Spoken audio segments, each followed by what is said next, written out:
बीच में आम आदमी पार्टी की पोल खुल गई है।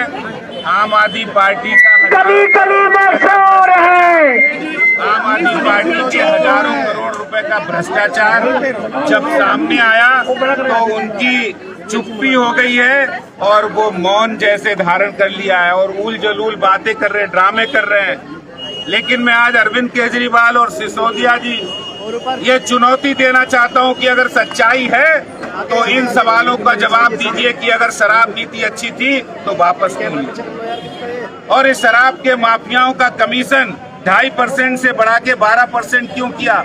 इस बात का जवाब दीजिए अगर सच्चाई है। इधर उधर की बातें मत करो कि 25 अक्टूबर को जब एक्साइज डिपार्टमेंट ने ब्लैक लिस्टेड कंपनियों को जिनको ठेके आपने दिए थे उनको शोकॉज नोटिस दिया था तो दिल्ली सरकार ने क्या कार्रवाई की। इस बात का जवाब दीजिए कि 21 ड्राई डे की संख्या घटाकर 3 करके आपने शराब माफियाओं की फायदा पहुंचाने का काम किया था। क्यों किया था? जवाब मांग रही है दिल्ली की जनता, जवाब मांग रही है कि रिहायशी कॉलोनियों में आपने ठेके क्यों खोले।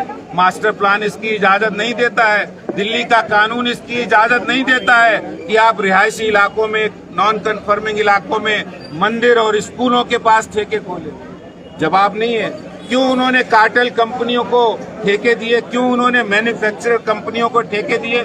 जवाब नहीं है। क्योंकि हजारों करोड़ रुपए उन्होंने घोटाले किए हैं, हजारों करोड़ रुपए का भ्रष्टाचार किया है। दिल्ली के खजाने को लूटने का काम दिल्ली में अरविंद केजरीवाल सरकार ने किया है। उनके माफियाओं के, शराब के ठेकेदारों के 144 करोड़ माफ कर दिए, 30 करोड़ उनकी अर्नेस्ट मनी को वापस कर दिया, 50 रुपए इम्पोर्ट ड्यूटी बियर पर घटा दी, नियम कानून की धज्जियां उड़ा के। तो जब इन सवालों का जवाब नहीं है तो सवाल से बचने के लिए जिसने चोरी की है वो ड्रामे कर रहा है। सर आप चोर बता रहे हैं लेकिन वो आज भी कट्टर ईमानदार बता रहे हैं सिसोदिया को। देखिए, कट्टर बेईमान लोग, पहली बार इस देश के अंदर कोई शिक्षा मंत्री बनाया है, केजरीवाल ने उसी को शराब मंत्री भी बना दिया और शराब मंत्री बनाकर हर गली मोहल्ले के नुक्कड़ों पर वो शराब के ठेके खोल रहे हैं। ये जो पाप किया है आबकारी नीति नहीं है, पापकारी नीति है। ये जो पाप किया है देश और दिल्ली की जनता कह रही है ये आप नहीं, पाप है, भ्रष्टाचार की बाप है, दिल्ली और देश के लिए अभिशाप है। हाँ बिल्कुल। लेकिन आज दिल्ली और देश की जनता ये जानना चाहती है, जो ईमानदारी का दम भरते थे, जो अपनी स्वराज पुस्तक में लिखते थे कि अगर कहीं भी शराब का ठेका खुलता है तो उसमें भ्रष्टाचार होता है, नेता और अफसर मिलकर खाते हैं। तो अरविंद केजरीवाल जी ये बताइए कि आपने 850 ठेके खोले जिसमें हजारों करोड़ रुपए का भ्रष्टाचार किया है, जो अब सामने आ गया है कि आपने उनका कमीशन 2.5% से बढ़ा के 12% किया। आपने उनके लिए शराब की बिक्री ज्यादा हो इसलिए ड्राई डे की संख्या घटाकर 21 से 3 कर दी।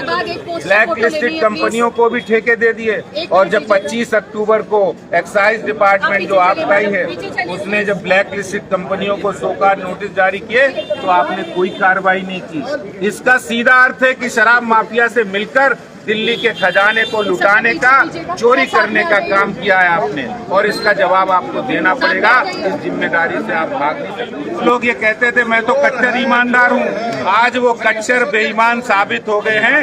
ये दिल्ली और देश की जनता कह रही है, इसलिए हम सड़कों पर है। इनकी ईमानदारी बेनकाब हो गई है। ये कट्टर बेईमान, कट्टर झूठे लोग हैं जो अपनी बात, जो दिल्ली और देश की सेवा, दिल्ली की सेवा के लिए आए थे, आज वो उन्होंने खजाने को लूटने का काम